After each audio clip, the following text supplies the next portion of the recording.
Hi guys, ಎಲ್ಲರಿಗೂ ನಮಸ್ಕಾರ. Welcome to my YouTube channel. Friends, ಇವತ್ತಿನ ಈ ವಿಡಿಯೋದಲ್ಲಿ ಕಟ್ಟಡ ಕಾರ್ಮಿಕರಿಗೆ ಸರ್ಕಾರ ಒಂದು ಗುಡ್ ನ್ಯೂಸ್ ನೀಡಿದೆ. ಆ ಗುಡ್ ನ್ಯೂಸ್ ಏನಂದರೆ, ಕಟ್ಟಡ ನಿರ್ಮಾಣ ಅಥವಾ ಇತರೆ ನಿರ್ಮಾಣ ಮಂಡಳಿಯಿಂದ ನೋಂದಾಯಿಸಲ್ಪಟ್ಟ ಕಾರ್ಮಿಕರಿಗೆ ಸರ್ಕಾರವು ಸುಮಾರು 60,000 ರೂಪಾಯಿವರೆಗೆ ಮದುವೆ ಸಹಾಯಧನ ನೀಡ್ತಾ ಇದೆ. ಇನ್ನು ಈ ಯೋಜನೆಗೆ ಅರ್ಜಿ ಸಲ್ಲಿಸಲು ಯಾವೆಲ್ಲ ಕಾರ್ಮಿಕರು ಅರ್ಹರು, ಬೇಕಾದ ದಾಖಲೆಗಳೇನು ಹಾಗೂ ಎಲ್ಲಿ ಅರ್ಜಿ ಸಲ್ಲಿಸಬಹುದು, ಹೇಗೆ ಅರ್ಜಿ ಸಲ್ಲಿಸಬಹುದು ಮುಂತಾದವುಗಳ ಬಗ್ಗೆ ಸಂಕ್ಷಿಪ್ತ ಮಾಹಿತಿಯನ್ನು ಈ ವಿಡಿಯೋದಲ್ಲಿ ನಾನು ನಿಮ್ಗೆ ತಿಳಿಸ್ಕೊಡ್ತೀನಿ. ಇದಕ್ಕೂ ಮುಂಚೆ ನೀವು ಇನ್ನೂ ನನ್ನ ಚಾನಲ್ಗೆ ಸಬ್ಸ್ಕ್ರೈಬ್ ಆಗಿಲ್ಲ ಅಂದರೆ ಪ್ಲೀಸ್ ಸಬ್ಸ್ಕ್ರೈಬ್ ಆಗಿ ಸಪೋರ್ಟ್ ಮಾಡಿ. ಬನ್ನಿ ಫ್ರೆಂಡ್ಸ್, ವಿಡಿಯೋ ಸ್ಟಾರ್ಟ್ ಮಾಡೋಣ. ಮದುವೆ ಸಹಾಯಧನ ಪಡೆಯಲು ಅರ್ಹತೆ: ಲೇಬರ್ ಕಾರ್ಡ್ ಹೊಂದಿದ ಫಲಾನುಭವಿಗಳು ಅಥವಾ ಅವರ ಮಕ್ಕಳಿಗೆ ಈ ಸೌಲಭ್ಯ ಲಭ್ಯ. ಫಲಾನುಭವಿಯ ಮೊದಲ ಮದುವೆಗೆ ಅಥವಾ ಅವಲಂಬಿತ ಎರಡು ಮಕ್ಕಳ ಮದುವೆಗೆ ಸಹಾಯಧನವನ್ನು ನೀಡಲಾಗುತ್ತದೆ. ಸರ್ಕಾರದಿಂದ 60,000 ಮದುವೆ ವೆಚ್ಚದ ನೇರವಾಗಿ ನೀಡಲಾಗುತ್ತದೆ. ಮುಖ್ಯ ವಿವರಗಳು: ಯೋಜನೆಯ ಹೆಸರು ಲೇಬರ್ ಕಾರ್ಡ್ ಸಹಾಯಧನ ಯೋಜನೆ.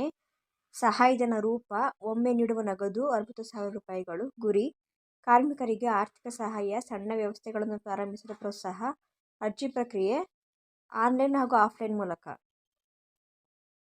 ಯಾರಿಗೆ ಅರ್ಹತೆ: ಲೇಬರ್ ಕಾರ್ಡ್ ಹೊಂದಿದ್ದು ಅರ್ಜಿದಾರರು ನೀಡಲಾದ ಲೇಬರ್ ಕಾರ್ಡ್ ಹೊಂದಿರಬೇಕು. ವಯೋಮಾನ: 18 ವರ್ಷಕ್ಕಿಂತ ಹೆಚ್ಚು ಮತ್ತು 60 ವರ್ಷಕ್ಕಿಂತ ಕಡಿಮೆ ಇರುವವರು. ಆದಾಯ ಮಿತಿ: ಕುಟುಂಬದ ವಾರ್ಷಿಕ ಆದಾಯ 1.5 ಲಕ್ಷಕ್ಕಿಂತ ಕಡಿಮೆ ಇರಬೇಕು. ನಿವಾಸ: ರಾಜ್ಯದ ಸ್ಥಳೀಯ ನಿವಾಸಿಗಳಾಗಿರಬೇಕು, ಅಂದರೆ ಕರ್ನಾಟಕದ ರಾಜ್ಯ ಸ್ಥಳೀಯ ನಿವಾಸಿಗಳಾಗಿರಬೇಕು. ಅಗತ್ಯ ದಾಖಲೆಗಳು ನೋಡೋದಾದರೆ, ಲೇಬರ್ ಕಾರ್ಡ್ ನಕಲು, labour card xerox, Aadhaar card xerox, ವಾಸಸ್ಥಳ ದಾಖಲೆ, ಇದು ಕರೆಂಟ್ ಬಿಲ್ ಆಗಿರ್ಬೋದು ಅಥವಾ ರೇಷನ್ ಕಾರ್ಡ್ ಆಗಿರ್ಬೋದು, ಬ್ಯಾಂಕ್ ಖಾತೆ ವಿವರ ಮತ್ತು IFSC ಕೋಡ್, ವಾರ್ಷಿಕ ಆದಾಯ ಪ್ರಮಾಣ ಪತ್ರ ಹಾಗೂ ಪಾಸ್ಪೋರ್ಟ್ ಗಾತ್ರದ ಭಾವಚಿತ್ರಗಳು 2.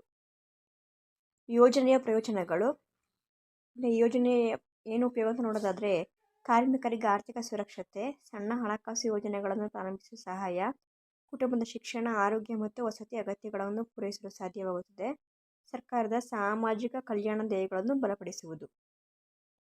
ಆನ್ಲೈನ್ ಪ್ರಕ್ರಿಯೆ ಹೇಗಿರುತ್ತೆ ನೋಡೋದಾದರೆ, ಶ್ರಮ ಸಚಿವಾಲಯದ ಅಧಿಕೃತ ವೆಬ್ಸೈಟ್ಗೆ ಭೇಟಿ ನೀಡಿ. ಈ ವೆಬ್ಸೈಟ್ ನಾನು ಡಿಸ್ಕ್ರಿಪ್ಷನ್ ಬಾಕ್ಸಲ್ಲಿ ಹಾಕಿರ್ತೀನಿ, ಚೆಕ್ ಮಾಡ್ಕೊಳ್ಳಿ.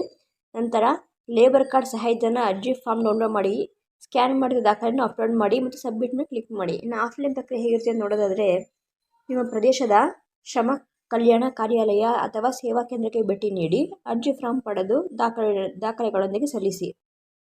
ಸೂಚನೆ: ಅರ್ಜಿ ಸಲ್ಲಿಕೆಯ ನಂತರ ಸರ್ಕಾರ ತಂಡವು ಪರಿಶೀಲನೆ ನಡೆಸಿ ಅನುಮೋದನೆಯ ನಂತರ ಸಹಾಯಧನವನ್ನು ನಿಮ್ಮ ಬ್ಯಾಂಕ್ ಖಾತೆಗೆ ಹಣವನ್ನು ಜಮೆ ಮಾಡಲಾಗುತ್ತದೆ.